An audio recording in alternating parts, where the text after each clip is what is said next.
ಹೋಗಬೇಡ್ರಿ. ಅದು ಎಂದು ಭಕ್ತಿ ಭಗವಂತನಿಗೆ ಸಮರ್ಪಣೆ ಆಗುವುದಿಲ್ಲ. ಒಬ್ಬ ಹೆಣ್ಮಗಳು 2 ಉದ್ದಿನ ಕಡ್ಡಿ ತಂದ ಬೆಳಗಾಳ, ನಾಳೆ ನಾನು 5 ಉದ್ದಿನ ಕಡ್ಡಿ ತಂದ ಬೆಳಗಬೇಕಂದ್ರೆ ಇದು ಭಕ್ತಿ ಅನ್ನಂಗಿಲ್ಲ. ಒಬ್ಬಕ್ಕಿ 2 ಕಾಯಿ ತೆಂಗಿನಕಾಯಿ ಹೊಡೆದಾಳ ಅಂದ್ರ ನಾನ್ ನಾಳೆ ಅರ್ಧ ಡಜನ್ ತೆಂಗಿನಕಾಯಿ ತಂದು ಭಗವಂತನಿಗೆ ಹೊಡಿಬೇಕಂದ್ರ ಇದಕ್ಕ ಭಕ್ತಿ ಅನ್ನಂಗಿಲ್ಲ. ಒಬ್ಬ ಹೆಣ್ಮಗಳು ಅರ್ಧ ಡಜನ್ ಬಾಳೆಹಣ್ಣ ನೈವೇದ್ಯ ಮಾಡ್ಯಾಳ ಅಂದ್ರ ನಾಳೆ ನಾವು 1 ಡಜನ್ ಬಾಳೆಹಣ್ಣ ನೈವೇದ್ಯ ಮಾಡ್ಬೇಕಂತ ತಿಳ್ಕೊಂಡು ಮಾಡಿದ್ರ ಇದಕ್ಕ ಭಕ್ತಿ ಅನ್ನಂಗಿಲ್ಲಮ್ಮ.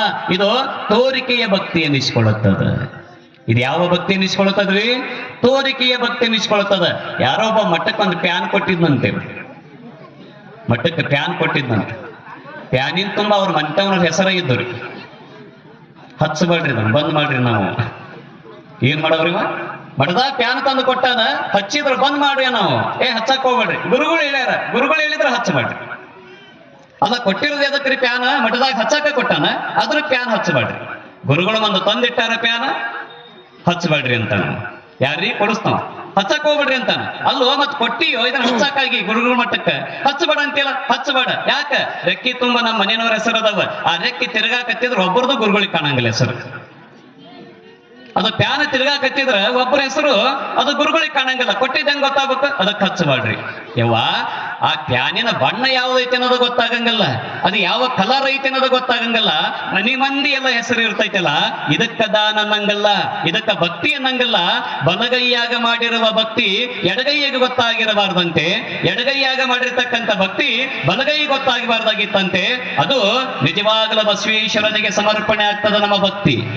ದಾನ ಕೊಟ್ಟಿದ್ದು ದಾರಿ ಬುತ್ತಿಗಾಯಿತು, ಮುಂದಿನ ಹೊತ್ತಿಗಾಯಿತು. ಜಲ್ದಿ ನೋಡಿಕೊಳ್ಳೋ ತಮ್ಮ ಬಂದು ಬ್ಯಾಬಲಿ ಮುಂದ ಹೋಗೋದಲ್ಲಿ. ಜಲ್ದಿ ನೋಡಿಕೊಳ್ಳೋ ತಮ್ಮ ಬಂದು ಬ್ಯಾಬಲಿ ಮುಂದ ಹೋಗೋದಲ್ಲಿ. ಇಂದು ನಿನ್ನ ಸತೀಸುತ, ಇಂದು ನಿನ್ನ ಸತೀಸುತ ಭ್ರಾಂತಿಯಲ್ಲಿ ಮುಕ್ತಿಯಾಗೋದಿಲ್ಲಿ. ಇಂದು ನಿನ್ನ ಸತೀಸುತ, ಇಂದು ನಿನ್ನ ಸತೀಸುತ ಭ್ರಾಂತಿಯಲ್ಲಿ ಮುಕ್ತಿಯಾಗೋದಿಲ್ಲಿ. ಜಲ್ದಿ ನೋಡಿಕೊಳ್ಳೋ ತಮ್ಮ ಬಂದು ಬ್ಯಾಬಲಿ ಮುಂದ ಹೋಗೋದಲ್ಲಿ. ಜಲ್ದಿ ನೋಡಿಕೊಳ್ಳೋ ತಮ್ಮ ಬಂದು ಬ್ಯಾಬಲಿ ಮುಂದ ಹೋಗೋದಲ್ಲಿ.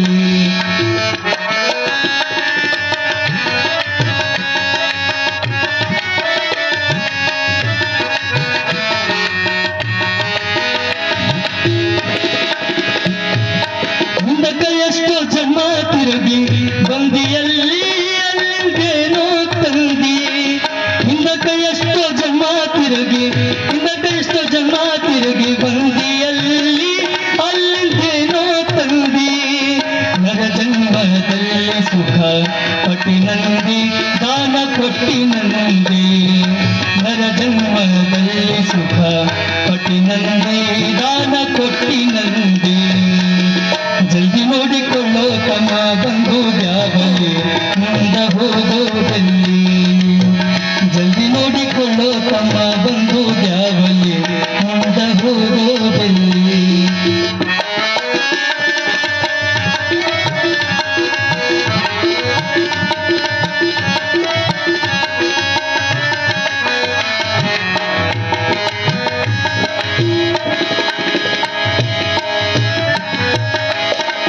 ಕೊಟ್ಟರ ಹೋಯಿತೆಂಬ ಗುಣ ಹುಟ್ಟಿತಲ್ಲಿ ಅದು ನಿನ್ನಲ್ಲಿ.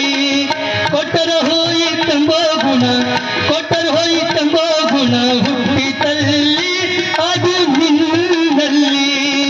ಸಂತೋಷ ಇಲ್ಲ ನಿನ್ನ ಮನದಲ್ಲಿ ದಾನ ಕೊಡುವಲ್ಲಿ.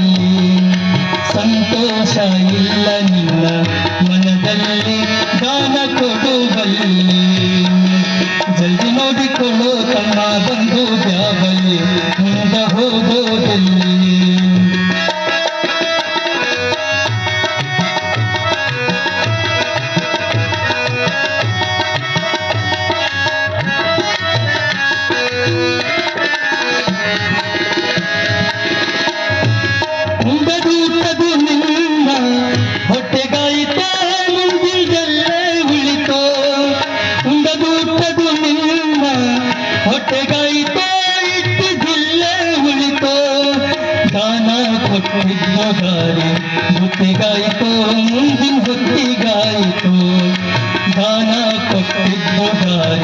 ಗೊತ್ತಿಗಾಯ್ತು ಮುಂದಿನ ಹೊತ್ತಿಗಾಯ್ತು ಜಲ್ದಿ ನೋಡಿಕೊಳ್ಳೋ ತಮ್ಮ ಬಂದು ಬ್ಯಾಬಲಿ ಮುಂದ ಹೋಗೋದೆಲ್ಲಿ ಜಲ್ದಿ ನೋಡಿಕೊಳ್ಳೋ ತಮ್ಮ ಬಂದು ಬ್ಯಾಬಲಿ ಮುಂದ ಹೋಗೋದೆಲ್ಲಿ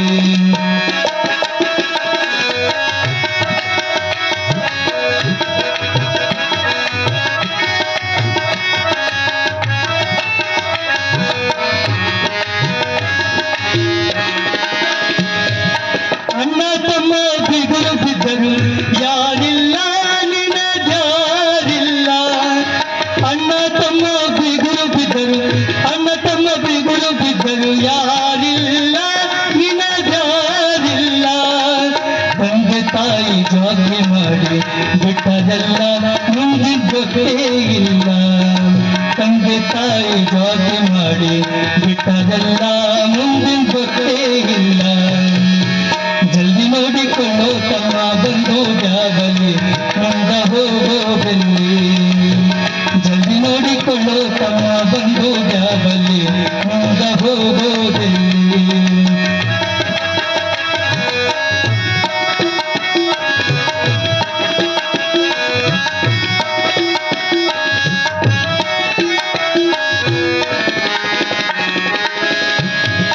ಪಾಪ ಮಾಡೋ ಗಡಲತ್ತಿ ಹಿಂದಿಯಲ್ಲಿ ಅಮರಾಯನಲ್ಲಿ ಪಾಪ ಮಾಡೋ ಗಡ ತಮ್ಮ ಪಾಪ ಮಾಡೋ ಗಡಲತ್ತಿ ಹಿಂದಿಯಲ್ಲಿ ಅಮರಾಯನಲ್ಲಿ ಪುಣ್ಯ ಮಾಡಿದರ ದುರ್ಗು ಶಿವನಲ್ಲಿ ಸದಾ ಶಿವನಲ್ಲಿ ಪುಣ್ಯ ಮಾಡಿದರ ದುರ್ಗದಲ್ಲಿ ಸದಾ ಶಿವನಲ್ಲಿ ಜಲ್ದಿ ನೋಡಿಕೊಳ್ಳೋ ತಮ್ಮ ಬಂದು ಬ್ಯಾಬಲಿ ಮುಂದ ಹೋಗೋದಲ್ಲಿ ಜಲ್ದಿ ನೋಡಿಕೊಳ್ಳೋ ತಮ್ಮ ಬಂದು ಬ್ಯಾಬಲಿ ಮುಂದ ಹೋಗೋದಲ್ಲಿ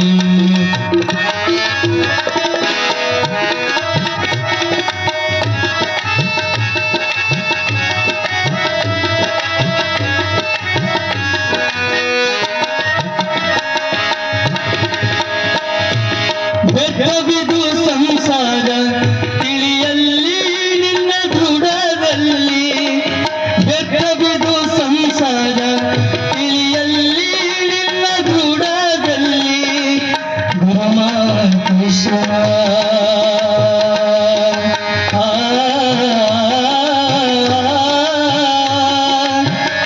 ಗುರು ಮಹಾಂತೇಶ ಗುರು ಮಹಾಂತೇಶ ಗುರು ಮಹಾಂತೇಶನ ಗುರು ಮಹಾಂತೇಶನ ಪಾದದಲ್ಲಿ ನಂಬು ಬಿಡುವಲ್ಲಿ ಗುರು ಮಹಾಂತೇಶನ ಪಾದದಲ್ಲಿ ನಂಬಿ ಬಿಡುವಲ್ಲಿ ಜಲ್ದಿ ನೋಡಿಕೊಳ್ಳೋ ತಮ್ಮ ಬಂದು ಬ್ಯಾಬಲಿ ಮುಂದ ಹೋಗೋದಲ್ಲಿ ಜಲ್ದಿ ನೋಡಿಕೊಳ್ಳೋ ತಮ್ಮ ಬಂದು ಬ್ಯಾಬಲಿ ಮುಂದ ಹೋಗೋದಲ್ಲಿ ಇಂದು ನಿನ್ನ ಸತಿ ಸುತ ಇಂದು ನಿನ್ನ ಸತಿ ಸುತ ಭ್ರಾಂತಿಯಲ್ಲಿ ಮುಕ್ತಿಯಾಗೋದಿಲ್ಲಿ ಇಂದು ನಿನ್ನ ಸತಿ ಸುತ ಭ್ರಾಂತಿಯಲ್ಲಿ ಮುಕ್ತಿಯಾಗೋದಿಲ್ಲಿ ಜಲ್ದಿ ನೋಡಿಕೊಳ್ಳೋ ತಮ್ಮ ಬಂದು ಬ್ಯಾಬಲಿ ಮುಂದ ಹೋಗೋದಲ್ಲಿ ಜಲ್ದಿ ನೋಡಿಕೊಳ್ಳೋ ತಮ್ಮ ಜಲ್ದಿ ನೋಡಿಕೊಳ್ಳೋ ತಮ್ಮ ಜಲ್ದಿ ನೋಡಿಕೊಳ್ಳೋ ತಮ್ಮ ಬಂದು ಬ್ಯಾಬಲಿ ಮುಕ್ತಿಯಾಗೋದಲ್ಲಿ ಜೋರು ಚಪ್ಪಾಳಿ ಹಾಕ್ರ ಸ್ವಾಮಿಗಳ ಪರಿಸ್ಥಿತಿ ಹೆಂಗಾಗೈತೆ ಅಂದ್ರೆ ಚಪ್ಪಾಳಿ ಹೇಳಿ ಹೊಡಿಸೋಣ ಪರಿಸ್ಥಿತಿ ಆಗ್ಬಿಟ್ಟೈತೆ ಇಲ್ಲೇ ಅಂತಲ್ಲ ಎಲ್ಲ ಊರಾಗ್ರಿ ಹಾಡತ್ಲೆ ಚಪ್ಪಾಳಿ ಹೊಡಿಬೇಕು ಯಾರ ಹುಡುಗೊಂದು ವಚನ ಹಾಡಿದ್ರೆ ಚಪ್ಪಾಳಿ ಹೊಡಿಬೇಕು ನೀವು ರೊಕ್ಕ ಕೊಡ್ರಿ ಅಂತ ಕೇಳಕತ್ತಿಲ್ಲ ಚಪ್ಪಾಳಿ ಹೊಡಿಬೇಕು ಅದೇ ರೊಕ್ಕ ಕೊಟ್ಟಂಗ ಸುಮ್ ಕೊಂತ ಹೊಡಿತೀರಿ ನೀವು ಹಿಂಗೆಲ್ಲಿ ಕುಂದಿರ್ತಾರ ಗೊತ್ತ ನೀವು ನಮ್ಮ ಕಡೆ ಯಾವಲ್ಲಿ ಮುಂದಕ್ಕೆ ಹೋಗೋದು ಯಾವಲ್ಲಿ ಎಷ್ಟು ಅದ್ಭುತವಾಗಿ ಕಡ್ಕೊಳ್ಳೋ ಮಡಿವಾಳಪ್ಪನವರು ಈ ಒಂದು ಪದ್ಯವನ್ನು ಬರ್ಕೊಂಡು ಬಂದಿದ್ದಾರೆ. ಚಂದ ನಮ್ಮ ಗವಾಯಿಗಳು ಹಾಡಿದರು. ಅದಕ್ಕೆ ಭಕ್ತಿ ಹೆಂಗಿರಬೇಕಂದ್ರೆ ಭಗವಂತನಿಗೆ ಮೆಚ್ಚುವಂತ ಭಕ್ತಿಯನ್ನ ಮಾಡಬೇಕು. ನಿಮ್ಮೂರಾಗಿರೋ ದೇವರು ಬಸವಣ್ಣನ ಇರಬಹುದು, ದೇವಿನ ಇರಬಹುದು, ಯಾವ್ದ ದೇವರು ನನಗ ಇಂಥ ಹೂವ ತಂದು ಏರಿಸ್ರಿ ಅಂತ ಕೇಳಿಲ್ಲ. ನನಗಿಂತ ವಾಸನೆ ಬರುವಂತ ಊದುಬತ್ತಿನ ಬೆಳಗ್ರಿ ಅಂತ ಬಸವಣ್ಣ ಕೇಳಿಲ್ಲ. ನನಗಿಂತ ಹಣ್ಣ ಎಡಿ ಮಾಡ್ರಿಪ್ಪ ಅಂತ ಯಾವ ದೇವರು ಕೇಳಿಲ್ಲ. ನನಗೆ ಎಷ್ಟು ತೆಂಗಿನಕಾಯಿ ಹೊಡಿತೀರಿ ಅಂತ ಯಾವ ದೇವರು ಕೇಳಿಲ್ಲ. ದೇವರು ಕೇಳಿದ್ದೇನಂದ್ರ ಒಳಗಿರತಕ್ಕಂಥ ಬಸವಣ್ಣ ಕೇಳಿದ್ದಂದ್ರ ಹೂವ ಮನಸ್ಸ ಒಂದು ಹೂವಾಗಬೇಕು, ಮನಸ್ಸ ಒಂದು ಹಣ್ಣಾಗಬೇಕು, ಮನಸ್ಸ ಒಂದು ಕಾಯಿ ಆಗಬೇಕು, ಮನಸ್ಸ ಒಂದು ಭಕ್ತಿಯಾಗಿ ಯಾರು ಪ್ರಾರ್ಥನೆ ಮಾಡ್ತಾರ ಅವರು ನನಗೆ ಹೂವು ಏರಿಸ್ತಂಗ ಹಣ್ಣು ನೈವೇದ್ಯ ಮಾಡ್ದಂಗ. ಭಕ್ತಿ ಅನ್ನತಕ್ಕಂಥದ್ದು, ಭಕ್ತಿ ಇದ್ರೆ ಮುಕ್ತಿ ಸಿಗುತ್ತದೆ. ಯಾರು ಭಕ್ತಿ ಇರೋದಿಲ್ಲ ಅವರಿಗೆ ಮುಕ್ತಿನ ಸಿಗೋದಿಲ್ಲ ಅಂತ. ಒಂದು ಉದಾಹರಣೆ ಹೇಳ್ತಾನೆ. ಅತನಿ ಮುರುಗೇಂದ್ರ ಶಿವಯೋಗಿ ಅಂತ ಆಗ್ಬೋದು. ಹೆಸರು ಕೇಳಿದ್ರೆ ನಮ್ಮ ಅತನಿ ಮುರುಗೇಂದ್ರ ಶಿವಯೋಗಿ. ಅತನಿ ಅಂತ ಬರ್ತದ ಬೆಳಗಾವಿ ಜಿಲ್ಲಾ. ಅತನಿ ಮುರುಗೇಂದ್ರ ಶಿವಯೋಗಿ ಮಠ ಅತನಿ ಬಿಟ್ಟು 2 ಕಿಲೋಮೀಟರ್ ದೂರ ಇತ್ರಿ. ಈಗ ನಡ ಪ್ಯಾಟಿ ಒಳಗಾಗೈತಿ. ಅವಾಗಿನ ಕಾಲದೊಳಗ ಅತನಿ ಮುರುಗೇಂದ್ರ ಶಿವ ಆಗಬೇಕಾಗಿತ್ತಂದ್ರೆ ಅತನಿ ಬಿಟ್ಟು 2 ಕಿಲೋಮೀಟರ್ ದೂರ ಇತ್ತು. 2 ಕಿಲೋಮೀಟರ್ ದೂರ ಇತ್ತು ಅತಣಿ ಮಠ. ಮುರುಗೇಂದ್ರ ಶಿವ ಎಲ್ಲರಿಗೆ ಆಶೀರ್ವಾದ ಮಾಡ್ತಿದ್ರಂತ. ಏನಂತ? ಮಕ್ಕಳಾಗ್ಲಿಲ್ದವ್ರಿಗೆ ಮಕ್ಕಳ ಫಲ ಕೊಡ್ತಿದ್ರು, ಮದುವೆ ಆಗ್ಲಿಲ್ದವ್ರಿಗೆ ಮದುವೆ ಆಗಂಗ ಆಶೀರ್ವಾದ ಮಾಡ್ತಿದ್ರು, ಯಾರಿಗೆ ಭಕ್ತಿ ಇರೋದಿಲ್ಲ ಅವರಿಗೆ ಭಕ್ತಿಯ ಮಾರ್ಗವನ್ನ ಕಲಿಸ್ತಿದ್ರಂತ ಮುರುಗೇಂದ್ರ ಶಿವ. ಮುರುಗೇಂದ್ರ ಶಿವಗಳ ಮಟ್ಟಕ್ಕೆ ಬರ್ಬೇಕಾದ್ರೆ 2 ಕಿಲೋಮೀಟರ್ ದೂರ ಪಾಳೆ ಹಚ್ತಿದ್ರಂತೆ, ಲೈನ್ ಹಚ್ತಿದ್ರಂತೆ ಜನ ಸಾಲಾಗಿ. ಒಂದು ಕಡೆ ಗಣಮಕ್ಕಳ ಪಾಳೆ, ಒಂದು ಕಡೆ ಹೆಣ್ಮಕ್ಕಳ ಸಾಲ. ದಿನ ದಿನ ದಿನ 2 ಕಿಲೋಮೀಟರ್ ದೂರ ಪಾಳೆ ಹಚ್ತಿದ್ರು. ಅಷ್ಟು ಮುರುಗೇಂದ್ರ ಶಿವಳ ಆಶೀರ್ವಾದ, ಅಷ್ಟು ವಾಣಿ ಸುದ್ದಿತ್ತಂತ, ಸತ್ಯ ಇತ್ತಂತ. ಅವ್ರು ಏನ್ ಹೇಳ್ತಾರ ಅದು ಆಗೇ ಬಿಡ್ತಿತ್ತಂತ. ದಾರ್ಯಾಗೊಬ್ಬವ ಗುರುಸಿದ್ದಯ್ಯ ಅಂತ ಹೊಂಟಿದ್ದ, ಪಾಳೆ ನೋಡಿದ, ಲೈನ್ ಹಚ್ಚಿದ್ದ ನೋಡಿದ. ಒಂದು ಕಡೆ ಹೆಣ್ಮಕ್ಳ ಸಾಲು, ಒಂದು ಕಡೆ ಗಂಡ್ಮಕ್ಳ ಸಾಲು ನೋಡಿ. ಒಬ್ಬ ಹೆಣ್ಮಗಳನ್ನ ಕೇಳ್ತಾನಂತ ಗುರುಸಿದ್ದಯ್ಯ, ಯವ್ವ ತಾಯಿ 2 ಕಿಲೋಮೀಟರ್ ದೂರ ಪಾಳೆ ಹಚ್ಚಿರಲ್ಲ, ಅಲ್ಲಿ ಏನೈತಿ? ಎದಕ್ಕೆ ನೀವು ನಿಂತ್ಕೊಂಡಿರಿ? ಎದಕ್ಕೆ ಲೈನ್ ಹಚ್ಚಿರಿ? ಎದಕ್ಕೆ ಸಾಲ ಮಾಡಿರಿ? ಗುರುಸಿದ್ದಯ್ಯ ನಿಂತ್ಕೊಂಡಿರ್ತಕ್ಕಂಥ ಒಬ್ಬ ಹೆಣ್ಮಗಳನ್ನ ಕೇಳಿದಾಗ ಒಬ್ಬಕ್ಕೆ ಹೆಣ್ಮಗಳು ಹೇಳ್ತಾಳಂತ ನಿಂತಕ್ಕಿ, ಏನಿಲ್ಲಪ್ಪ 2 ಕಿಲೋಮೀಟರ್ ದೂರ ಅತ್ತಣಿ ಮಠ ಅದ, ಮುರುಗೇಂದ್ರ ಶಿವ ಮಠ ಐತಿ. ಆ ಮುರುಗೇಂದ್ರ ಶಿವಯೋಗಿಗಳು ಯಾರಿಗೇನು ಬೇಕೋ ಅದನ್ನ ಆಶೀರ್ವಾದ ಮಾಡ್ತಾರಂತೆ. ಯಾರಿಗೇನು ಬೇಕೋ ಅದನ್ನ ಆಶೀರ್ವಾದ ಮಾಡ್ತಾರಂತೆ. ಅದಕ್ಕೆ ನನಗ ಮಕ್ಕಳಿಲ್ಲ, ನಾ ಮಕ್ಕಳ ಫಲ ಪಡ್ಕೊಂಡು ಬರಕ್ ಹೊಂಟಿದ್ದೇನೆ. ಇವರಿಗೆ ಏನೇನು ಬೇಕೋ ಎಲ್ಲವನ್ನ ಇವ್ರು ಪಡ್ಕೊಂಬರಕ್ ಹೊಂಟಿದ್ದಾರೆ ಅಂತ ತಿಳ್ಕೊಂಡು ಆ ಹೆಣ್ಮಗಳು ಯಾರಿಗೆ ಹೇಳಿದ್ರಿ? ಗುರುಸಿದ್ದಯ್ಯನಿಗೆ ಹೇಳಿದ್ರು. ಯವ್ವ ಮಕ್ಕಳಿಲ್ದವ್ರಿಗೆ ಆಶೀರ್ವಾದ ಮಾಡ್ತಾರನ್ನ ಅವ್ರು ಅಂದ್ರು ಗುರುಸಿದ್ದಯ್ಯ. ಮಕ್ಕಳಿಲ್ದವ್ರಿಗೆ ಆಶೀರ್ವಾದ ಮಾಡ್ತಾರನ್ನ ಮುರುಗೇಂದ್ರ ಶಿವಳು. ಹೂನೆಪ್ಪ, ಯಾರಿಗೇನು ಬೇಕೋ, ಯಾರು ಏನು ಕೇಳ್ತಾರ, ಯಾರೇನು ಬೇಡ್ತಾರ ಎಲ್ಲರಿಗೆ ಆಶೀರ್ವಾದ ಮಾಡ್ತಾರೆ. ಹಾಗಾದ್ರೆ ನನಗೂ ಮಕ್ಕಳಿಲ್ಲ, ಹಾಗಾದ್ರೆ ನಾನು ಮುರುಗೇಂದ್ರ ಶಿವಳ ಹತ್ರ ಹೋಗಿ ಆಶೀರ್ವಾದ ಪಡ್ಕೊಂಬರೋಣ. ನಿಂತ್ರಿ ಇವನು ನಿಂತ. ಎಲ್ಲರ ಪಾಳೆ ಮುಗೀತು. ಯಾರ ಪಾಳೆ ಬಂತ್ರಿ? ಗುರುಸಿದ್ದಯ್ಯನ ಪಾಳೆ ಬಂತು. ಗುರುಸಿದ್ದಯ್ಯನ ಪಾಳೆ ಬಂತು. ಗುರುಗಳು ಕುಂತಿದ್ರು ಚೇರಿ ಮೇಲೆ. ಗುರುಗಳು ಕೇಳ್ತಾರ ಮುರುಗೇಂದ್ರ ಶಿವಳು, ತಮ್ಮ ಏನಪ್ಪ ನಿನ್ನ ಹೆಸರು? ನನ್ನ ಹೆಸರು ಗುರುಸಿದ್ದಯ್ಯ. ಯಾವೂರಿಂತ್ರ ಬಂದಿ? ಇಲ್ಲೇ ಪಕ್ಕದ ಹಳ್ಳಿಯಾಗಿಂತ್ರ ಬಂದ. ಏನಂತ ಆಶೀರ್ವಾದ ಮಾಡ್ಲಿ ನಿನಗೆ? ಏನಿಲ್ಲಪ್ಪ, ಮಕ್ಕಳಾಗ್ಲಿಲ್ದವ್ರಿಗೆ ಆಶೀರ್ವಾದ ಮಾಡ್ತೀರಂತ, ಮತ್ ನನಗೂ ಮಕ್ಕಳಿಲ್ಲ, ನನಗ ಆಶೀರ್ವಾದ ಮಾಡ್ತಂತಮ್ಮ ಆಶೀರ್ವಾದ. ಗುರುಸಿದ್ದಯ್ಯ ಇಲ್ಲ ಅನ್ನಂಗಲ್ಲ, ನೀನು ಈ ಮಠಕ್ಕೆ ನಡ್ಕೋಬೇಕು. ನೀನು ನಡ್ಕೊಂತಂದ್ರಿ ಅಂದ. ಹಂಗಲ್ಲ, 12 ಅಮಾಸಿ ನಡ್ಕೋಬೇಕು. 1 ಅಮಾಸಿ ಅಲ್ಲ, 12 ಅಮಾಸಿ ನಡ್ಕೋಬೇಕು. ಈ ಮಠಕ್ಕೆ ಬರ್ಬೇಕಾದ್ರ ತೊಯ್ದ ಬಟ್ಟಿಯೊಳಗ ಬರಬೇಕು. ಈ ಮಠಕ್ಕೆ ಬರ್ಬೇಕಾದ್ರ ಉಟ್ಕೊಂಡ ಬಟ್ಟೆ, ತೊಯ್ದಿರ್ತಕ್ಕಂಥ ಬಟ್ಟೆಯೊಳಗ ಬರಬೇಕು. ಮತ್ತ ಯಾರ ಜೊತೆಗೆ ಮಾತಾಡೋದಿಲ್ಲ. ಸೂರ್ಯ ಉದಯ ಆಗೋದ್ರೊಳಗನ ಈ ಮಠಕ್ಕೆ ಬರ್ಬೇಕಂದ್ರು. ಯಾರು? ಮುರುಗೇಂದ್ರ ಶಿವ. ಒಪ್ಪಿಕೊಂಡ್ರಿ. ತೊಯ್ದ ಬಟ್ಟೆಯೊಳಗ ಬರ್ತಾನೆ ಅಂದ. ಸೂರ್ಯ ಉದಯ ಆಗೋದಕ್ಕಿಂತ ಮುಂಚೆ ಮಠಕ್ಕೆ ಬರ್ತಾನೆ ಅಂದ. ಯಾರ ಜೊತೆಗೂ ಮಾತಾಡೋದಿಲ್ರಿಪ್ಪ ಅಂದ. ಒಪ್ಪಿಕೊಂಡ. 12 ಅಮಾಸಿ ನಡ್ಕೊಂತನ್ರಿ ಅಂದ. 12 ಅಮಾಸಿ ನಡ್ಕೋತಮ್ಮ. ಮುಂದೆ 13 ಅಮಾಸಿ 14 ಅಮಾಸಿ ಅನ್ನೋದ್ರೊಳಗ ನಿನಗೊಂದು ಗಂಡು ಮಗ ಆಕೈತಿ ಅಂದ್ರು. ಯಾರು? ಮುರುಗೇಂದ್ರ ಶಿವ. ಆಶೀರ್ವಾದ ಪಡ್ಕೊಂಡು ಬಂದ. ಹಾಗಾದ್ರೆ 12 ಅಮಾಸಿ ಹೇಳ್ಯಾರ ಗುರುಗಳಂತ ತಿಳ್ಕೊಂಡು 12 ಅಮಾಸಿ ಬರಾಕತ್ತಿದ್ರಿ. 1 ಅಮಾಸಿ, 2 ಅಮಾಸಿ, 3 ಅಮಾಸಿ, 4, 5, 6, 7, 8, 9, 10, 11, 12 ಎಷ್ಟು ಅಮಾಸಿ ಹೇಳ್ಯಾರ ಗುರುಗಳು? 12 ಅಮಾಸಿ ಹೇಳ್ಯಾರ. 12 ಅಮಾವಾಸ್ಯೆನೂ ಬಂದ, ತೊಯ್ದ ಬಟ್ಟಿಯೊಳಗನ ಬಂದ, ಯಾರ ಜೊತೆಗೂ ಮಾತಾಡಲಾರ್ದನೆ ಬಂದ, ಸೂರ್ಯ ಉದಯ ಆಗೋದಕ್ಕಿಂತ ಮುಂಚೆನೆ ಬಂದ. ಏನ್ ಹೇಳಿದ್ರು? 12 ಅಮಾವಾಸ್ಯೆ ನಡ್ಕೋತಮ್ಮ, 13, 14 ಅಮಾವಾಸ್ಯೆ ಅನ್ನೋದ್ರೊಳಗ ನಿನಗೊಂದು ಗಂಡು ಮಗ ಆಗ್ತದಂತ ಹೇಳಿದ್ರು ಮುರುಗೇಂದ್ರ ಋಷಿಗಳು. 12 ಅಮಾವಾಸ್ಯೆ ಬಂದ, 13ನೇ ಅಮಾವಾಸ್ಯೆಗೂ ಬಂದ, ಅವನಿಗೇನು ಮಕ್ಕಳಾಗ್ಲಿಲ್ಲ. ಯಾರಿಗೆ? ಗುರುಸಿದ್ದಯ್ಯ. ಅವನಿಗೇನು ಮಕ್ಕಳಾಗ್ಲಿಲ್ಲ. 14 ಅಮಾವಾಸ್ಯೆ ಅಂದಾರ ಗುರುಗಳು. ನೋಡೋಣ ಇದೊಂದು ಅಮಾವಾಸ್ಯೆ ಅಂತ ತಿಳ್ಕೊಂಡು ಅದು ಒಂದು ಅಮಾವಾಸ್ಯೆ ದಾರಿ ಕಾಯ್ದ ಗುರುಸಿದ್ದಯ್ಯ. 14 ಅಮಾವಾಸ್ಯೆ ಆದರೂ ಕೂಡ ಮಕ್ಕಳಾಗ್ಲಿಲ್ಲ. ಗುರುಗಳು ಏನ್ ಹೇಳ್ಯಾರ? ತಮ್ಮ 13, 14 ಅಮಾವಾಸ್ಯೆ ಅನ್ನೋದ್ರೊಳಗ ನಿನಗೊಂದು ಗಂಡು ಮಗ ಆಗ್ತದಂತ ಆಶೀರ್ವಾದ ಮಾಡ್ಯಾರ. 14 ಅಮಾವಾಸ್ಯೆ ಮುಗಿದ್ರು ಕೂಡ ನನಗ ಮಕ್ಕಳ ಆಗ್ಲಿಲ್ಲಲ್ಲ, ನನಗ ಮಕ್ಕಳ ಆಗ್ಲಿಲ್ಲಲ್ಲ ಅಂತ ತಿಳ್ಕೊಂಡು ಗುರುಸಿದ್ದಯ್ಯ ಏನು ಮಾಡಿದ್ರಿ? 15ನೇ ಅಮಾವಾಸ್ಯೆಗೆ ಮಟ್ಟಕ್ಕೆ ಬಂದ. ಮುರುಗೇಂದ್ರ ಋಷಿಗಳು ಕುಂತಿದ್ರು, ಹೋಗಿ ಪಾದಕ್ಕೆ ನಮಸ್ಕಾರ ಮಾಡಿದ. ಮುರುಗೇಂದ್ರ ಋಷಿಗಳು ಅಂತಾರ, ಗುರುಸಿದ್ದಯ್ಯ ಆರಾಮದಿಯೇನಪ್ಪ? ಬುದ್ಧಿ ಆರಾಮದನಿ, ನೀವ್ ಆರಾಮದಿರಿಪ್ಪ, ನಾನು ಆರಾಮದನಿಪ್ಪ. ಏನಪ್ಪಾ ತಮ್ಮ, ಗಂಡು ಹುಟ್ಟೈತೆ ಹೆಣ್ಣು ಹುಟ್ಟೈತೆ? ಏನ್ ಹೆಸರಿಟ್ಟಿ? ಗುರುಸಿದ್ದಯ್ಯ ಅಂದ, ಬುದ್ಧಿ ಗಂಡನೂ ಇಲ್ಲ ಹೆಣ್ಣನೂ ಇಲ್ರಿ ನನಗೆ, ಗಂಡು ಹುಟ್ಟಿಲ್ಲ ಹೆಣ್ಣು ಹುಟ್ಟಿಲ್ಲ ಅಂದ ಗುರುಸಿದ್ದಯ್ಯ. ಗುರುಗಳಿಗೆ ಬಹಳ ಆಶ್ಚರ್ಯ ಅನ್ನಿಸ್ತು. ಅಲ್ಲೋ, ಇಲ್ಲಿ ತನಕ ಯಾರ್ಯಾರ ಆಶೀರ್ವಾದ ಪಡ್ಕೊಂಡು ಹೋಗ್ಯಾರ, ಇಲ್ಲಿಯವರ ತನಕ ಯಾರ್ಯಾರಿಗೆ ನಾ ಆಶೀರ್ವಾದ ಮಾಡೀನಿ, ಒಂದು ಹುಸಿ ಹೋಗಿಲ್ಲ ತಮ್ಮ, ಎಲ್ಲರಿಗೆ ಮಕ್ಕಳಾಗ್ಯಾವ. ನನ್ನ ಮಠದಾಗ ಬಂದ ತೊಟ್ಟಿಲ ಕಾರ್ಯ ಏನು ಶ್ರೀಮಂತರ ಮನೆಗೆ ಅಷ್ಟ ಹೊಕ್ಕಿರೋ, ಏನು ಬಡವರ ಮನೆಗೆ ಹೋಗಂಗಿಲ್ಲ.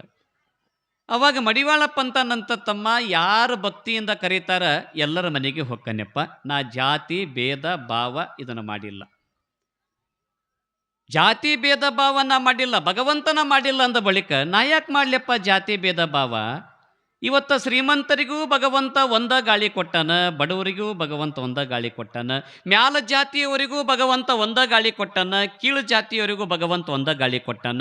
ಮ್ಯಾಲಿನ ಜಾತಿಯವರಿಗೂ ಭಗವಂತ ಕುಡಿಯಾಕ ನೀರು ಒಂದ ಕೊಟ್ಟಾನ, ಕೀಳು ಜಾತಿಯವರಿಗೂ ಕುಡಿಯಾಕ ನೀರು ಒಂದ ಕೊಟ್ಟಾನ. ಬದುಕಾಕ ಭೂಮಿ ಮ್ಯಾಗ ಮ್ಯಾಲ ಜಾತಿಯವರಿಗೂ ಅದೇ ಜಾಗ ಕೊಟ್ಟಾನ, ಕೀಳು ಜಾತಿಯವರಿಗೂ ಅದನ್ನ ಕೊಟ್ಟಾನಪ್ಪ. ಭಗವಂತನ ಭೇದ ಭಾವ ಮಾಡಿಲ್ಲ ಅಂದ್ರೆ ನಾ ಯಾಕೆ ಭೇದ ಭಾವ ಮಾಡ್ಲಿ ತಮ್ಮ? ಎಲ್ಲರ ಮನೆಗೆ ಹೊಕ್ಕನಿ, ಯಾರು ಭಕ್ತಿಯಿಂದ ಕರೀತಾರ ಅವ್ರ ಮನೆಗೆ ಹೊಕ್ಕನೆ ಅಂದ. ಯಾರಿ? ಮಡಿವಾಳಪ್ಪ. ಜಾತಿ ಭೇದ ಭಾವ ಪಂಥ ದೇವರು ಮಾಡಿಲ್ಲಮ್ಮ, ಅದನ್ನು ನಾವು ಮಾಡಿಕೊಂಡಿದ್ದೇವೆ. ಜಾತಿ ಭೇದ ಭಾವ ಪಂಥ ಯಾವ ದೇವರು ಮಾಡಿಲ್ಲ, ನಾವು ಮಾಡಿಕೊಂಡಿದ್ದೇವೆ. ದೇವರು ಜಗತ್ತಿನೊಳಗಿರೋ ಒಬ್ಬನ ಅಮ್ಮ, ದೇವರು ಜಗತ್ತಿನೊಳಗಿರೋ ಒಬ್ಬನ. ನಮ್ಮ ಜಾತಿ ಪ್ರಕಾರವಾಗಿ ನಾವು ದೇವರು ಮಾಡಿಕೊಂಡವೆ ಹೊರತು ಬೆಳಕು ಕೊಡ್ತಕ್ಕಂಥ ಸೂರ್ಯ ಒಬ್ಬನದನೆವ್ವ, ಒಬ್ಬನಾದನಿಲ್ರಿಮ್ಮ. ಬೆಳಕು ಕೊಡ್ತಕ್ಕಂಥ ಸೂರ್ಯ ಒಬ್ಬನಾದನ. ನಿಮ್ಮೂರಿಗೆ ಹೋದರೂ ಸೂರ್ಯ ಕಾಣ್ತಾನ, ಯಾದಗಿರಿಗೆ ಹೋದರೂ ಸೂರ್ಯ ಕಾಣ್ತಾನ, ಗದಗ ಹೋದರೂ ಸೂರ್ಯ ಕಾಣ್ತಾನ, ಹುಬ್ಬಳ್ಳಿಗೆ ಹೋದರೂ ಸೂರ್ಯ ಕಾಣ್ತಾನ, ಕಲಬುರಗಿ ಹೋದರೂ ಸೂರ್ಯ ಕಾಣ್ತಾನ. ನಾವೆಲ್ಲಿ ಹೊಕ್ಕವಿ ಸೂರ್ಯ ಕಾಣ್ತಾನ. ಎಲ್ಲ ಸೂರ್ಯ ಅನ್ನಕ್ಕೆ ಬರ್ತದನ್ರಿ? ಎಷ್ಟಾಕಂದ್ರೆ ಸೂರ್ಯ ಅದಾವ ಅನ್ನಕ್ಕೆ ಬರ್ತೈತಿ? ಇಲ್ಲ. ಇರವ ಜಗತ್ತಿಗೆ ಬೆಳಕು ಕೊಡ್ತಕ್ಕಂಥ ಸೂರ್ಯ ಒಬ್ಬನ ಅದಾನ. ಆದ್ರೆ ನಾವು ಎಲ್ಲಿ ಹೊಕ್ಕವಿ ಅಲ್ಲಿ ಸೂರ್ಯ ಕಾಣ್ತಾನ. ಹಂಗ ಜಗತ್ತನ್ನು ನಡೆಸ್ಕೊಡಾಕ ದೇವರು ಒಬ್ಬನ ಅದಾನ. ನಮ್ಮ ಜಾತಿ ಪ್ರಕಾರವಾಗಿ ನಾವು ದೇವ್ರು ಮಾಡಿಕೊಂಡವ್. ನಾವು ಎಲ್ಲಮ್ಮ, ನಮ್ಮ ದೇವರು ಇರಭದ್ರ, ನಮ್ಮ ದೇವರು ಬಸವಣ್ಣ, ನಮ್ಮ ದೇವರು ಅಲ್ಲ, ನಮ್ಮ ದೇವರು ಏಸು, ನಮ್ಮ ದೇವರು ಬುದ್ಧ, ನಮ್ಮ ದೇವರು ಆ ದೇವರು ಈ ದೇವರಂತ ನಮ್ಮ ಜಾತಿ ಪ್ರಕಾರವಾಗಿ ದೇವರು ಮಾಡಿಕೊಂಡವೆ ಹೊರತು ಜಗತ್ತಿಗೆ ದೇವರು ಒಬ್ಬನ ಯವ್ವ. ಅದಕ್ಕೊಬ್ಬ ಹಿಂದಿ ಕವಿ ಭಾಳ ಚಂದ ಬರೀತಾನೆ, ಹಿಂದೂ ಜಾನೆ ತೋ ಮಂದಿರ್, ಮುಸ್ಲಿಂ ಜಾನೆ ತೋ ಮಸೀದ್. ಹಿಂದೂ ಜಾನೆ ತೋ ಮಂದಿರ್, ಮುಸ್ಲಿಂ ಜಾನೆ ತೋ ಮಸೀದ್, ಏಕಿಸ್ ಪರ್ ಪತಾರ್ ನಾಮ್ ಅಲಗ್ ಹೈ, ಏಕಿಸ್ ಪರ್ ಪತಾರ್ ನಾಮ್ ಅಲಗ್ ಹೈ. ಹಿಂದೂ ಜನಾಂಗದವರಿಗೆ ಮಂದಿರ ಅಂತ ಇರ್ತೈತಿ, ಮುಸ್ಲಿಂ ಜನಾಂಗದವರಿಗೆ ಮಸೀದಿ ಅಂತ ಇರ್ತೈತಿ. ಮಂದಿರದೊಳಗೆ ಹಾಕಿರುವಂಥ ಕಲ್ಲು ಮಣ್ಣು ಉಸುಗು ಒಂದ, ಮಸೀದಿಯೊಳಗೆ ಹಾಕಿರ್ತಕ್ಕಂಥ ಕಲ್ಲು ಮಣ್ಣು ಉಸುಗು ಒಂದ. ಮಂದಿರದೊಳಗೆ ಹಾಕಿರ್ತಕ್ಕಂಥ ನೀರು ಬಣ್ಣ ಸುಣ್ಣ ಒಂದ, ಮಸೀದಿಯೊಳಗೆ ಹಾಕಿರ್ತಕ್ಕಂಥ ನೀರು ಬಣ್ಣ ಸುಣ್ಣ ಒಂದ. ಆದ್ರೆ ಏಕಿಚ್ ಪರ್ ಪತ್ತಾರ್ ನಾಮಲಗೈ, ಇದು ಮಂದಿರ ಅನಿಸ್ಕೊಂತು, ಅದು ಮಸೀದಿ ಅನಿಸ್ಕೊಂತು. ಒಳಗಿರ್ತಕ್ಕಂಥ ದೇವರು ಒಬ್ಬನ ಅಂತ ತಿಳ್ಕೊಂಡು ಯಾರು ಬದುಕ್ತಾರ ಅವರ ಬದುಕು ಸ್ವರ್ಗದ ಬದುಕಾಗಲಿಕ್ಕೆ ಸಾಧ್ಯವಾಗ್ತದ. ಅಲ್ಲಾನು ಒಬ್ಬನ, ರಹೀಮನು ಒಬ್ಬನ, ಯೇಸುನು ಒಬ್ಬನ, ಬುದ್ಧನು ಒಬ್ಬನ, ಬಸವಣ್ಣನ ಒಬ್ಬನ ಅಂತ ತಿಳ್ಕೊಂಡು ಯಾರು ಬದುಕ್ತಾರ ಅವರ ಬದುಕು ಸ್ವರ್ಗದ ಬದುಕಾಗ್ತದ. ಮಡಿವಾಳಪ್ಪ ಅಂತಾನಂತ ತಮ್ಮ, ನಾ ಜಾತಿ ಭೇದ ಭಾವ ಮಾಡಿಲ್ಲೋ, ನಾನು ಶ್ರೀಮಂತ ಬಡವ ಅನ್ನೋದು ಮಾಡಿಲ್ಲ. ಯಾರ ಭಕ್ತಿಯಿಂದ ಕರೀತಾರ ಅವರ ಮನೆಗೆ ಹೊಕ್ಕನಿ ತಮ್ಮ ಅಂದ್ರು. ಯಾರಿ? ಮಡಿವಾಳಪ್ಪ. ಇವ ಓಡಿ ಬಂದ್ರಿ, ಅಮ್ಮ ನೀ ಸುಳ್ಳು ಹೇಳಿದಿ, ನಮ್ಮಂಥ ಬಡವರ ಮನೆಗೆ ಮಡಿವಾಳ ಬಾಪ ಬರಂಗಿಲ್ಲ ಅಂತ ಹೇಳಿದಿ. ನಾ ಹೋಗಿ ಕೇಳಿ ಬಂದನಿ, ಮಡಿವಾಳಪ್ಪ ಯಾರು ಕರೀತಾರ ಅವ್ರ ಮನೆಗೆ ಹೊಕ್ಕಾನಂತ. ಹಂಗಂದ್ರಮ್ಮ ನಾವು ನಮ್ಮ ಗುಡಿಸಲಕ್ಕೆ ಕರೆಯೋಣ ಮಡಿವಾಳಪ್ಪ, ನಾವು ಮಡಿವಾಳಪ್ಪ ನಮ್ಮ ಗುಡಿಸಲಕ್ಕೆ ಕರೆಯೋಣಮ್ಮ. ಅವಾಗ ಆಯಿ ಅಂದ್ಲು, ಅಜ್ಜಿ ಅಂದ್ಲು, ಇದೇನು ಹುಡುಗ ಬಿಡಂಗೆ ಕಾಣಂಗಿಲ್ಲ, ನನ್ನ ಮನ್ಯಾಗ ನೋಡಿದ್ರೆ ಏನಿಲ್ಲ, ಅವನಿಗೆ ಮಾಡಿ ಹಾಕ್ಬೇಕಂದ್ರೆ ಮಡಿವಾಳಪ್ಪನಿಗೆ ನೀಡಿ ಹಾಕ್ಬೇಕಂದ್ರೆ ಉಣಿಸ್ಬೇಕಂದ್ರೆ ನನ್ನ ಮನ್ಯಾಗ ಏನಿಲ್ಲ, ಇವ ನೋಡಿದ್ರೆ ಮೊಮ್ಮಗ ಬಿಡಂಗೆ ಕಾಣಂಗಿಲ್ಲ ಅಂತಂದು ಹೇಳಿ ಕರ್ಕೊಂಬ ಹೋಗಪ್ಪ, ಇಲ್ಲೇ ಆಜು ಬಾಜು ಮನೆಯವರ ಜೊತೆಗೆ ಒಂದಿಷ್ಟು ರವ ಒಂದಿಷ್ಟು ಬೆಲ್ಲ ಇಸ್ಕೊಂಡು ಹುಗ್ಗಿ ಮಾಡ್ತಾನೆ, ಒಂದಿಷ್ಟು ಚಜಕ ಮಾಡ್ತಾನೆ, ಕರ್ಕೊಂಬ ಹೋಗಿ. ಆಯಿತು ಅಂತ ತಿಳ್ಕೊಂಡ ಮೊಮ್ಮಗ ಓಡಿ ಬಂದ್ರಿ. ಓಡಿ ಬಂದ ಮಡಿವಾಳಪ್ಪಜ್ಜವ್ರ ಕಟ್ಟಿ ಮೇಲೆ ಕುಂತಿದ್ರು. ಕಣ್ಣಿದ್ದಿದ್ದಿಲ್ಲ ಪಾಪ ಅವರಿಗೆ, ಮಡಿವಾಳಪ್ಪನವರಿಗೆ. ವೀರಭದ್ರನ ಅವತಾರಿಗೆ ಹುಟ್ಟಿ ಬಂದಿದ್ರಿ. ತಾಯಿ ಗರ್ಭದೊಳಗೆ ಹುಟ್ಟಿ ಬಂದವರಲ್ಲ ಅವರು, ತಾಯಿ ಗರ್ಭದೊಳಗೆ ಹುಟ್ಟಿ ಬಂದವರಲ್ಲ. ಗರ್ಗದ ಮಡಿವಾಳಪ್ಪ ಸಾಕ್ಷಾತ್ ವೀರಭದ್ರನ ಅವತಾರಿಯಾಗಿ 3 ತಿಂಗಳದ ಕೂಸಾಗಿ ಒಂದು ತ್ವಾಟದೊಳಗೆ ಹುಟ್ಟಿರ್ತಕ್ಕಂಥ ಗರ್ಗದ ಮಡಿವಾಳಪ್ಪ ಕುಂತಿದ್ದ ಕಟ್ಟಿ ಮೇಲೆ ಇವ ಓಡಿ ಹೋದವನ, ಅಪ್ಪ ನಮ್ಮ ಗುಡಿಸ್ಲಕ್ಕೆ ಬರ್ರಿ, ನಮ್ಮ ಅಜ್ಜಿ ನಮ್ಮ ಆಯಿ ಹೇಳಿ ಕಳಿಸ್ಯಾಳ, ನಮ್ಮ ಗುಡಿಸ್ಲಕ್ಕೆ ಬರ್ರಿ. ಆಯ್ತಪ್ಪ ಬರ್ತಾನೆ, 2 ಗಂಟೆಗೆ ಹೋಗೋಣ, 2 ಗಂಟೆಗೆ ಹೋಗೋಣ. ಅಷ್ಟರೊಳಗೆ ನಿಮ್ಮ ಅಜ್ಜಿಗೆ ನಿಮ್ಮ ಆಯಿಗೆ ಹೇಳು ಏನು ಅಡುಗೆ ಮಾಡ್ತಾಳೆ, ಆಕೆ ಏನಾರು ಯಾಕೆ ಮಾಡುವಲ್ಲಕ್ಕೆ ಒಂದಿಷ್ಟು ಉಂಡು ಬರ್ತೇನೆ ನಾನು. ಆಯಿತು, ಗುಡಿಸಲಕ್ಕೆ ಓಡಿ ಬಂದ. ಅಜ್ಜಿನಿ ಏನಾರು ಯಾಕೆ ಮಾಡ್ಬೇಕಂತ 2 ಗಂಟೆಗೆ ಮಡಿವಾಳಪ್ಪ ಬರ್ತಾನಂತ. ಈಕೆ ಚಜಕ ಮಾಡಿದ್ಲು, ಒಂದಿಷ್ಟು ಬದನೆಕಾಯಿ ಪಲ್ಯ ಮಾಡಿದ್ಲು, ಮುಳುಗ ಪಲ್ಯ, ಒಂದಿಷ್ಟು ಅನ್ನ ಮಾಡಿದ್ಲು, ಒಂದಿಷ್ಟು ಸಾರು ಮಾಡಿದ್ಲು. ಇನ್ನೊಬ್ಬರ ಮನ್ಯಾಗ ಅಕ್ಕಿ ಇಸ್ಕೊಂಡು ಒಟ್ಟು ರವ ಇಸ್ಕೊಂಡು ಪಾಪ ಮಾಡಿದ್ಲು. ಅಂದ್ರೆ ಅಕ್ಕಿ ಏನು ವ್ಯಾಪಾರ ಮಾಡ್ತಿದ್ಲು ಅಂದ್ರೆ, ಒಂದು ಅಕ್ಕಿ ಮನೆ ಮುಂದೆ ಮಲ್ಲಿಗೆ ಅಂಟು ಬೆಳೆಸಿದ್ಲು ರೀ. ಮಲ್ಲಿಗೆ ಅಂಟು ಅಂದ್ರೆ ಅರ್ಥ ಆಕತಿಲ್ಲಮ್ಮ, ಮಲ್ಲಿಗೆ ಗಿಡ ಬೆಳೆಸಿದ್ಲು. ಆ ಗಿಡದೊಳಗೆ ಅರಳಿರುವಂಥ ಮಲ್ಲಿಗೆ ಹೂವು ಮಾಲಿ ಮಾಡಿ ಆ ಮಲ್ಲಿಗೆ ಹೂವು ಮಾರಿ ಬಂದ ಜೀವನ ಮಾಡ್ತಿತ್ತು ಪಾಪ. ಅದು ವಯಸ್ಸಾದ ಅಜ್ಜಿ ಆಯಿ ಜೀವನ ಮಾಡ್ತಿದ್ಲಲ್ಲ ಪಾಪ, ಭಾಳ ಬಡಿವಿದ್ಲು. ಒಂದೊಂದು ದಿನ ವ್ಯಾಪಾರ ಆಕ್ಕಿತ್ತು, ಒಂದೊಂದು ದಿನ ವ್ಯಾಪಾರ ಆಗ್ತಿದ್ದಿಲ್ಲ. ಒಂದೊಂದು ದಿನ ಗಿಡದಾಗ ಹೂವು ಬಿಡ್ತಿದ್ವು, ಒಂದೊಂದು ಗಿಡದಾಗ ಮಲ್ಲಿಗೆ ಗಿಡನ ಹೂವು ಬಿಡ್ತಿದ್ದಿಲ್ಲ. ಪಾಪ ಜೀವನ ಭಾಳ ಕಷ್ಟ ಇತ್ತು. ಎಲ್ಲ ಅಡಿಗೆ ತಯಾರು ಮಾಡಿದ್ಲು. ಹೋಗು ಮಡಿವಾಳನ್ ಕರ್ಕೊಂಬ ಅನ್ಲು. ಇವ ಓಡಿ ಬಂದ, ಕೈ ಹಿಡ್ಕೊಂಡು ಬರ್ರಿಪ್ಪ ಹೋಗೋಣ ಅಂತಂದು ಹೇಳಿ ಮಡಿವಾಳಪ್ಪನ ಕರ್ಕೊಂಡು ಗುಡಿಸಲಕ್ಕೆ ಬಂದ. ಪಾದಕ್ಕೆ ನೀರು ಹಾಕಿದ್ರು. ಈ ಅಜ್ಜಿ ತಲೆ ಮ್ಯಾಗ ಆಯಿ ಸೆರಗ್ ಹಾಕ್ಕೊಂಡು ಪಾದಕ್ಕೆ ನಮಸ್ಕಾರ ಮಾಡಿದ್ಲು. ಒಂದಿಷ್ಟು ಹುಡುಗ ಪಾದ ತೊಳ್ಕೊಂಡ, ಪಾದ ಪೂಜೆ ಮಾಡಿಕೊಂಡು, ಪಾದ ಪೂಜೆ ಮಾಡಿಕೊಂಡ ಬಳಿಕ ಒಂದು ಗಂಗಾಳ ಇಟ್ಟು ಏನು ಮಾಡಿದ್ರು, ಒಂದಿಷ್ಟು ಚಜಕ ಮಾಡಿದ್ಲು, ಒಂದಿಷ್ಟು ಮುಳುಗ ಪಲ್ಯ ಮಾಡಿದ್ಲು, ಬದನಿಕಾಯಿ ಪಲ್ಯ, ಒಂದಿಷ್ಟು ಅನ್ನ ಸಾರು ಎಡಿ ಮಾಡಿದ್ರು. ಮಡಿವಾಳಪ್ಪ ಉಂಡಮ್ಮ. ಉಂಡ ಭಾಳ ತಂಪು ಅನ್ನಿಸ್ತಾರೆ ಅವನಿಗೆ. ಮೊದಲ ಗುಡಿಸಲ ಮ್ಯಾಲ ಹುಲ್ಲಿನ ಗುಡಿಸಲ, ಅದನ್ನು ನೋಡಿ ಆನಂದ ಆತು, ತಂಪು ಅನ್ನಿಸ್ತು, ನಿದ್ದೆ ಬರಾಕತ್ತಿದ್ದು. ನಿದ್ದೆ ಬರುವಾಗ ಮಡಿವಾಳಪ್ಪ ಉಂಡ ಎಲ್ಲ ಆಯಿತು.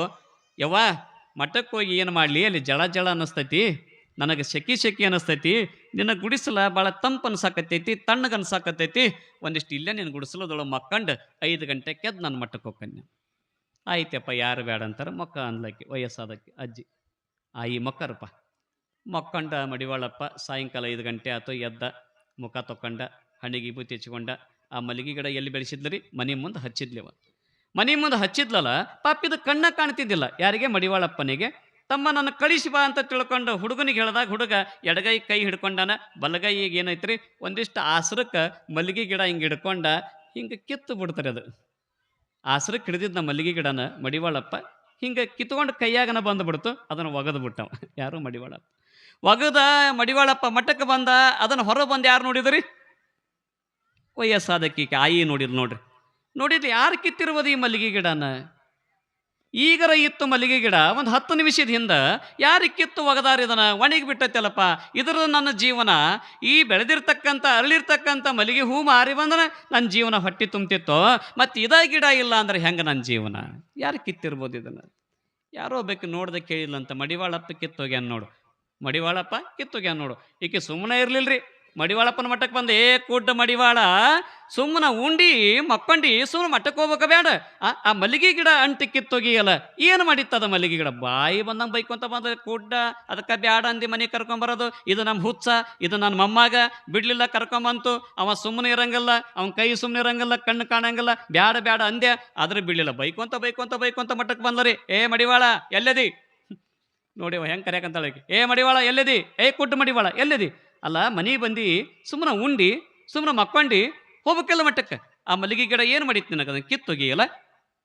ಇಲ್ಲಡ ಮಡಿವಾಳ, ಮತ್ತು ನನಗೆ ಹೊಟ್ಟಿಗಿಲ್ಲ ಅಂದ್ರೆ ನಿನ್ನ ಮಠದಾಗ ಬಂದ ಇರ್ತೇನೆ ನಾನು, ನಿನ್ನ ಮಠದಾಗ ಉಣ್ತೇನೆ ನಾನು, ನನ್ನ ಮೊಮ್ಮಗ ನಾನು, ನಿನ್ನ ಮಠನ ಬಿಟ್ಟು ಹೋಗಂಗಿಲ್ಲ. ಅವಾಗ ಮಡಿವಾಳಪ್ಪನಂತ ಬಾರ್ಬೆ, ಯಾಕೆ ಬೈಯಾಕತ್ತೀಯವ, ಏನಾಗೈತಿ ನಿನಗೆ? ಮಲ್ಲಿಗೆ ಗಿಡ ಕಿತ್ತೋಗದ ನನಗೆ ಗೊತ್ತಾಗ್ಲಿಲ್ಲವ, ನನಗೆ ಕಣ್ಣು ಕಾಣಲಿಲ್ಲ, ಏನೋ ಹಸ್ರಕ್ಕೆ ಹಿಂಗೆ ಹಿಡ್ಕೊಂಡೆ ಕೈಯಾಗ ಬಂದು ಬಿಡ್ತೇವ. ಅದು ಮಲ್ಲಿಗೆ ಹೂವಿನ ಗಿಡ ಅನ್ನೋ ನನಗೆ ಗೊತ್ತಾಗ್ಲಿಲ್ಲ, ಕಿತ್ತು ಹೋಗೋದು ಬಂದಾನಿ. ಮತ್ತು ಮುಂದೆ ಹೆಂಗೆಪ್ಪ ನನ್ನ ಜೀವನ? ಆ ಹೂ ಮಾರಿ ಬಂದ ಹಣದಿಂತ್ರ ನಾನು ಹೊಟ್ಟೆ ತುಂಬಿಸ್ಕೊಂತಿದ್ವಿ ಇಬ್ಬರು, ಮೊಮ್ಮಗ ನಾನು. ಈಗ ಹೆಂಗೆ? ಇಲ್ಲ ಮಲ್ಲಿಗೆ ಗಿಡ ಒಂದು ಕೆಲಸ ಮಾಡ್ಯವ, ಹೋಗು, ಅದು ಎಲ್ಲಿತ್ತು ಅಲ್ಲಿ ಮತ್ತೊಟ್ಟು ಒಂದಿಷ್ಟು ತೆಗ್ಗು ತೆಗಿ ಅದನ್ನು ಮತ್ತೊಟ್ಟು ಒಂದಿಷ್ಟು ಗುದ್ದು ತೆಗಿ, ಅದು ಎಲ್ಲಿತ್ತು ಗಿಡ ಮೊದಲು ಅಲ್ಲಿ ಗುದ್ದು ತೆಗಿ, ಗುದ್ದು ತೆಗೆದು ಅದನ್ನು ಹಚ್ಚು, ಮರ್ದಿನ ಅನ್ನೋದ್ರೊಳಗೆ ಗಿಡ ತುಂಬ ಮಲ್ಲಿಗೆ ಹೂ ಬಿಡ್ತೈತಿ ಅಂದ್ರೆ ಮಡಿವಾಳಪ್ಪನವ್ರು. ಮರುದಿನ ಬೆಳಗ್ಗೆ ಅನ್ನೋದ್ರೊಳಗೆ ಗಿಡ ತುಂಬ ಹೂ ಬಿಡ್ತೈತಿ. ಹೋಗ್ಯವ, ಇಲ್ಲಡ ಮಡಿವಾಳಪ್ಪ ತೆಗೆದನ್ನ ಹಸ್ತಾನಿ, ಅದೇನಾರ ಬೆಳಗ್ಗೆ ಮರುದಿನ ಹೂ ಬಿಡಲಿಲ್ಲ ನಿನ್ನ ಮಟ್ಟಕ್ಕೆ ಓಡಿ ಬರ್ತಾನೆ ನಾನು ಉಣ್ಣಾಕ, ಇಲ್ಲೇ ಉಣತಾನೆ ಇಲ್ಲೇ ಮಕ್ಕಂತಾನೆ ನಾನು. ಇಲ್ಲವ್ವ ಹಂಗಾಗಂಗಲ್ಲ, ಹೋಗಿ ನೀನು. ಮಡಿವಾಳಪ್ಪ ಹೇಳಿ ಕಳಿಸಿದ. ಈಕಿ ಒಣಗೆಲ್ಲ ಬತ್ತಿ ಬಾಡಿ ಹೋಗಿತ್ತು ಅದು ಗಿಡ. ಆಕಿ ಅದನ್ನು ಹಚ್ಬೇಕಂತಂದು ಹೇಳಿ ಏನು ಮಾಡಿದ್ರಿ, ತೆಗ್ಯಾಕತ್ತಿಲ್ಲ. ತೆಗ್ಯಾಕ ಏನಂತೀರಿ ನೀವು? ಗುದ್ಲಿ ಅಂತೀರಿ, ಏನಂತೀರಿಪ್ಪ ನಿಮ್ಮ ಕಡೆ ಭಾಗದಾಗ ಏನಂತಾರೆ ಈಗ ಅವಾಗೆಲ್ಲ? ಗುದ್ಲಿನ ಅಂತಾರಲ್ಲ. ಹ್ಞೂ ರೀ, ಒಂದೊಂದು ಕಡೆ ಭಾಷೆ ವ್ಯತ್ಯಾಸವ. ಹಾರಿನೂ ಅಂತಾರೆ, ಗುದ್ಲಿ ಅಂತಾರೆ, ಸಲಿಕಿ ಅಂತಾರೆ, ಏನೇನೋ ಭಾಳ ಅದಾವ್ರಿ ಅವು. ಭಾಳ ವ್ಯತ್ಯಾಸ, ಭಾಷೆದು ಭಾಳ ವ್ಯತ್ಯಾಸವ. ಗಂಗಾವತಿ ಕಡೆ ಹೋದ್ರೆ ತಾತ್ನವ್ರು ಅಂತಾರೆ, ಯಾರಿಗೆ? ಪುರಾಣ ಹೇಳೋರಿಗೆ ತಾತ್ನವ್ರು ಅಂತಾರೆ. ಈ ಕಡೆ ಗುಲ್ಬರ್ಗ ಸೈಡ್ ಈ ಕಡೆ ಬಂದ್ರೆ ಮುತ್ಯರ್ ಅಂತಾರೆ, ಬಿಜಾಪುರ ಸೈಡ್ ಹೋದ್ರು ಮುತ್ಯರ್ ಅಂತಾರೆ, ಬೆಳಗಾವಿ ಸೈಡ್ ಹೋದ್ರು ಅಜ್ಜವ್ರು ಅಂತಾರೆ, ನಮ್ಮ ಹಾವೇರಿ ಸೈಡ್ ಬಂದ್ರೆ ಶಾಸ್ತ್ರಿಗಳು ಗುರುಗಳು ಅಂತಾರೆ. ಭಾಳ ವ್ಯತ್ಯಾಸ ಇವ, ಭಾಷೆದ ವ್ಯತ್ಯಾಸ. ಒಂದು ಬಿಜಾಪುರ